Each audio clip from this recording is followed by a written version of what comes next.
तो जैसा कि लास्ट क्लास में हमने देखा, there are 3 types of collision: elastic collision, inelastic collision and completely inelastic collision. So these are the 3 types of collision we studied कि इनके प्रॉपर्टीज क्या क्या हैं। लेकिन ये तीनों जो है इस बात पे बेस्ड है, इनका जो क्लासिफिकेशन है वो इस कॉन्सेप्ट पे बेस्ड है कि आफ्टर कोलिजन वो कितना अपना शेप रीगेन कर सकते हैं। अगर कंप्लीटली रीगेन कर लिया तो इलास्टिक कोलिजन, पार्शियली रीगेन किया देन इनइलास्टिक कोलिजन, और बिल्कुल भी रीगेन नहीं कर पाए तो कंप्लीटली इनइलास्टिक कोलिजन। उसी में मैंने आपको बताया था कि कुछ चीजें जो इसके अंदर हमने पढ़ी हैं वो हेड ऑन कोलिजन के लिए ही केवल एप्लीकेबल है। स्पेशली वो फैक्ट कि हमने कहा था कि बॉडीज आपस में क्या होने लगती हैं, स्टिक कर जाती हैं। ये तभी होगा केवल जब वो head on completely inelastic collision हो।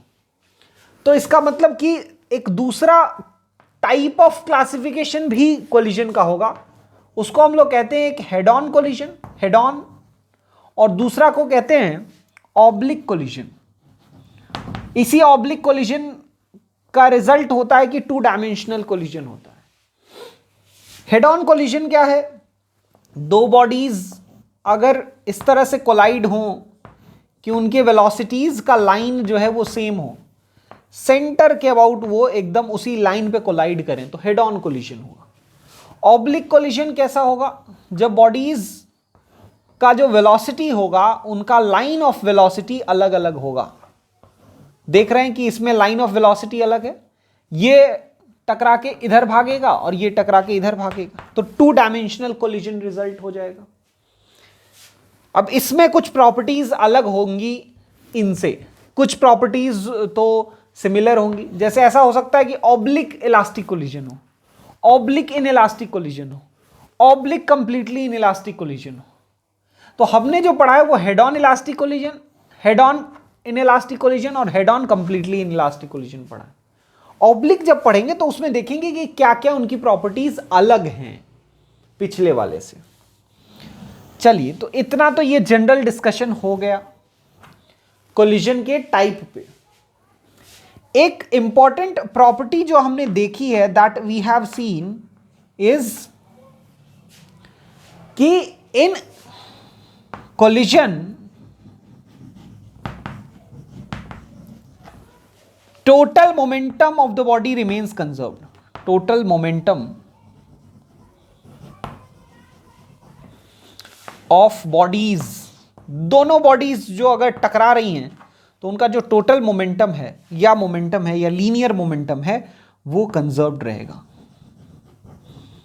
कंजर्व्ड दोनों बॉडीज का टोटल मोमेंटम, मतलब इंडिविजुअली जो बॉडीज कोलाइड कर रही हैं उनका आपस में इंडिविजुअल मोमेंटम बदल सकता है, but total momentum will remain conserved. So let's prove this. हमने न्यूटन्स लॉज ऑफ मोशन में एक सिमिलर प्रूफ किया भी है। मास m1 u1 वेलोसिटी से मूव कर रहा है और दूसरा मास है m2, it is moving with u2 velocity and here u1 must be greater than u2 क्योंकि कोलिजन से पहले अप्रोच होना चाहिए, तो अप्रोच तभी होगा when it is moving faster। After collision का क्या सिचुएशन है, उसका क्या सीन है? सपोज आफ्टर कोलिजन इस m1 का वेलोसिटी हो जाता है v1 और इसका वेलोसिटी हो जाता है v2, सॉरी ये m2 मास है, इसका वेलोसिटी हो जाता है v2। ये आफ्टर कोलिजन है। उसके दौरान F12 जो है वो फोर्स लगा है, ये है फोर्स ऑन 1 ड्यू टू 2। उसी तरह से दूसरा force F21, this is force on 2 due to one, ये दो फोर्सेस हैं और ये एक्शन रिएक्शन पेयर्स हैं। सो न्यूटन थर्ड लॉ के हिसाब से they must be equal and opposite and hence F12 plus F21 must be equal to 0। अब F12 क्या होगा, ये 1 पे लग रहा है, so this must be responsible for rate of change of momentum for particle 1। Suppose delta T is the time interval of collision और 1 के मोमेंटम में चेंज जो आ रहा है वो डेल्टा P1 है। So F12 must be equal to delta P1 by delta T and F21 must be equal to delta P2 by delta T. क्यों, जो 1 पे फोर्स लग रहा है it is responsible for rate of change of momentum for 1, और जो force 2 पे लग रहा है that is responsible for rate of change of momentum for particle 2। Delta T को हटा सकते हैं, we can simply write delta P1 plus delta P2 must be 0, means M1 V1 minus U1 plus ये change in momentum for particle 1 हो गया। Initial momentum particle 1 का है M1 U1, final momentum है M1 V1, so M1 V1 minus M1 U1 is change in momentum for particle 1 plus similarly M2 V2 minus U2 is change in momentum for particle 2। 1 वालों को एक साथ कर लें और 2 वालों को एक साथ कर लें, we will get M1 U1 plus M2 U2, है ना। 1 वालों को एक साथ नहीं किया, इनिशियल वालों को एक साथ कर लिया और फाइनल वालों को एक साथ कर लें, M1 V1 plus M2 V2। ये अगर आप ध्यान से देखें तो this is total initial momentum, total initial momentum before collision. This is total initial momentum before collision, M1 U1 plus M2 U2. It is total initial momentum before collision is equal to total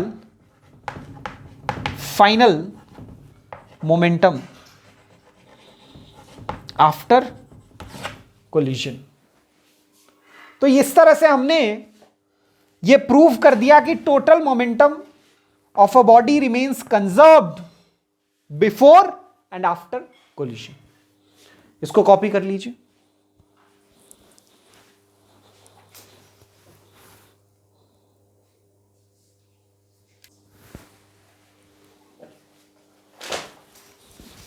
okay, so let's move to the next part. अब हम लोग next part की तरफ बढ़ते हैं। अब क्या रह गया इसमें, जनरल और क्या क्या बच गया। जनरल में अब हम लोग को बस एक चीज और करना है और वो है coefficient of restitution. Coefficient of restitution क्या होता है ये मैंने आपको बताया कि बिफोर कोलिजन अप्रोच होता है, यस और नो। बिफोर कोलिजन क्या होता है, अप्रोच। तो बिफोर कोलिजन जो अप्रोच होता है तो उसका कुछ रिलेटिव वेलोसिटी ऑफ अप्रोच होगा, रिलेटिव वेलोसिटी ऑफ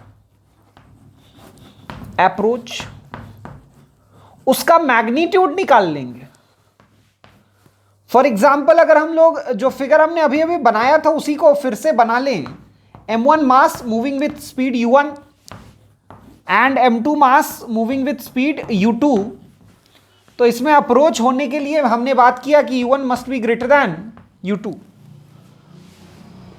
तो relative velocity of approach before collision को हम लोग RVA से डिनोट करेंगे। RVA, relative velocity of approach. So relative velocity of approach before collision is how much? U1 minus U2. आपको ध्यान रखना है कि अगर ये नेगेटिव आ रहा हो तो आपको मॉड भी लेना है। सो यहां रिलेटिव आरवीए जब लिख रहे हैं तो रिलेटिव वेलोसिटी ऑफ अप्रोच का मैग्नीट्यूड है। नेक्स्ट, आफ्टर कोलिजन की बात करें तो क्या होगा? आफ्टर कोलिजन ऑब्वियसली अप्रोच होगा। After collision is approach, sorry separation, है ना? सेपरेशन होगा आफ्टर कोलिजन। अगर आफ्टर कोलिजन भी अप्रोच होता रह जाए तो फिर से कोलिजन हो जाएगा। So after collision there must be a separation. तो अगर सेपरेशन हुआ तो ये मास m1, स्पीड v1, दूसरा मास m2, स्पीड v2। तो सेपरेशन होने के लिए कौन बड़ा होना चाहिए? v2 must be greater than v1।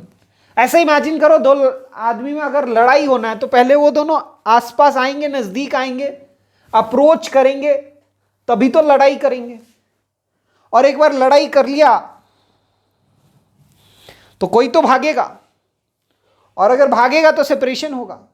अगर नहीं हुआ सेपरेशन तो फिर से कोलिजन होगा, फिर से लड़ाई हो जाएगी।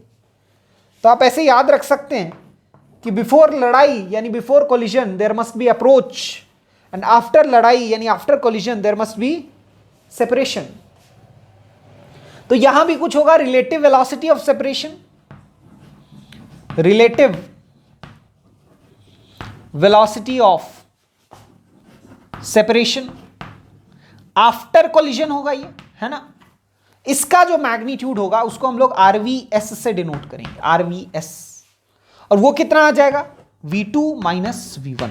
Note this, it is u1 minus u2 and it is v2 minus v1। एक बार जब हमने रिलेटिव वेलोसिटी ऑफ सेपरेशन और रिलेटिव वेलोसिटी ऑफ अप्रोच निकाल ली है तो उसके बाद हम लोग कोफिशिएंट ऑफ रेस्टिट्यूशन को डिफाइन कर सकते हैं। तो क्या होगा कोफिशिएंट ऑफ रेस्टिट्यूशन? इसको हम लोग डिनोट करते हैं ई से। कोफिशिएंट ऑफ रेस्टिट्यूशन को किससे डिनोट करते हैं? ई से। और ये coefficient of restitution e is equals to RVS upon RVA, यही रेशियो है। तो e equals to v2 minus v1 upon u1 minus u2, ये होना चाहिए, यही कोफिशिएंट ऑफ रेस्टिट्यूशन। हालांकि ये रिलेट होता है, जो इंपल्स लगता है ड्यूरिंग कोलिजन, जो एक इंपल्स लगता है पहले कोलाइड करने के दौरान और दूसरा फिर जब वो सेपरेट हो रहा होता है, उसके रेशियो से रिलेटेड है। बट हम लोगों का काम इसी से हो जाएगा, हम लोगों को उस डिटेल में जाने की जरूरत नहीं है। ये हो गया। इसके बाद ये ई का जो वैल्यू है वो भी अलग अलग कोलिजन में अलग अलग होगा। जैसे एग्जांपल लेते हैं इलास्टिक कोलिजन का। तो इलास्टिक कोलिजन के लिए हम लोग प्रूव करेंगे, इलास्टिक कोलिजन के लिए ई का वैल्यू 1 के इक्वल होता है फॉर इलास्टिक कोलिजन। अगर इन इलास्टिक कोलिजन की बात करें, इन इलास्टिक कोलिजन